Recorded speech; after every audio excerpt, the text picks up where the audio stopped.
Guys, இன்றைக்கி நம்ம ஆர்யூஎஃப் சேனலில் மீன் குழம்பு செய்ய போகிறோம். இன்றைக்கி ஸ்பெஷலான உணவு இன்றைக்கி செய்ய போகிறோம், பாருங்கள்.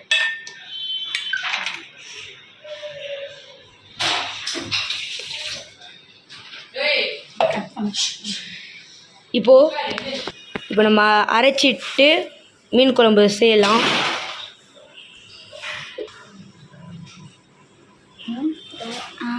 வெட்டுறாங்க இப்போது தக்காளி தான்.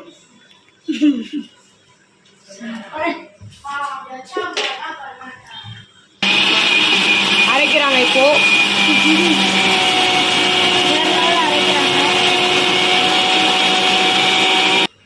அரைச்சிட்டாங்க இப்போ காமிக்கிறேன். கடாயை பற்ற வச்சிட்டாங்க. இப்போது எண்ணெய் ஊற்றுறாங்க. இப்போது ஃபஸ்ட்டு சட்டி காயுது. எண்ணெய் இருக்கும் போது போட்டால் வெந்துடும் நம்ம கை தான். இதுதான் இந்த மீன் குழம்புக்கு நல்ல எண்ணெய் சேர்க்குறாங்க. இப்போது பாருங்கள், இப்போ நல்ல எண்ணெய் ஊற்றிட்டாங்க பாருங்கள். இப்போ வெந்தயம் சோம்பு போடுறாங்க பாருங்கள், வாசனையாக இருக்கிறதுக்காக போடுறாங்க. போட்டாங்க.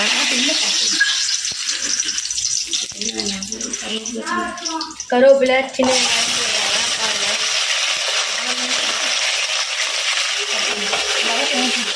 அப்புறமா வதக்கணும் கொஞ்சம் நல்லா. கொஞ்சம் கல் உப்பு போட்டுருக்காங்க. நல்லா வதக்கணும். சின்ன வெங்காயம் போட்டு இப்போ பூண்டு போடுறாங்க. நல்லா வேகணும்.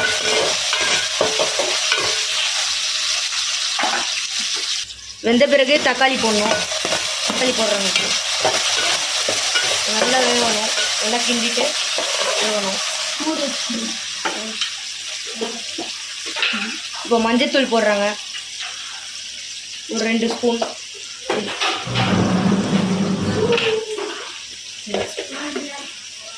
மிளகாத்தூள் போடுறாங்க. இப்போ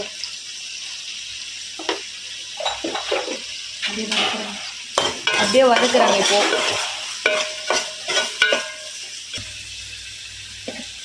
இப்போ வெங்காய தக்காளி அரைச்சாங்கல்ல, அதை ஊற்றுறாங்க. இப்போது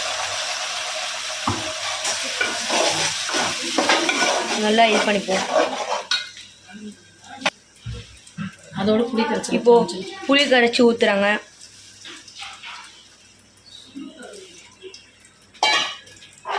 நல்லா இப்போது இது பண்ணிப்போம்,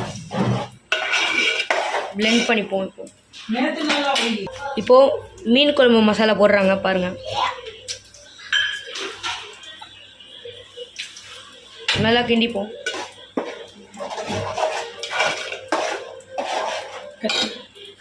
தேவையான அளவு தண்ணி ஊற்றிட்டாங்க.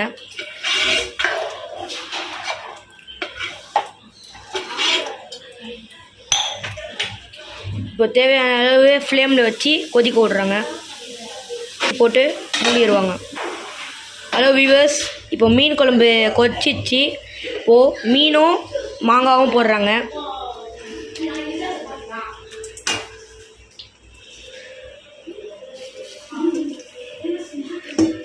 இப்போ மாங்காய் போடுறாங்க. மீன் குழம்பு நல்லா இருக்கணும்னு நல்லா கிண்டிக்கலாம், பிளெண்ட் பண்ணிக்கலாம். நல்லா கொஞ்சம் ஒரு 5 நிமிஷம் வேக வச்சுப்போம். இப்போ வந்து மீன் குழம்பு கொதிச்சிச்சு. இப்போது நம்ம தேங்காய் பால் ஊற்றுறோம். அரைச்ச தேங்காய் பாலை ஊற்றிடுவோம். தேவைக்கு ஏற்ற மாதிரி நம்ம ஊற்றிக்கலாம். எவ்வளோ குவான்டிட்டி செய்கிறோமோ அவ்வளோ தேங்காய் பால் ஊற்றிப்போம்.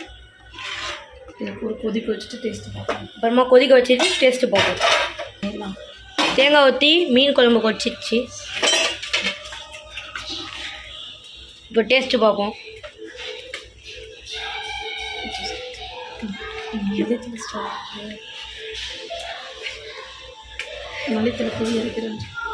மல்லித்தூள் போட்டு பிளெண்ட்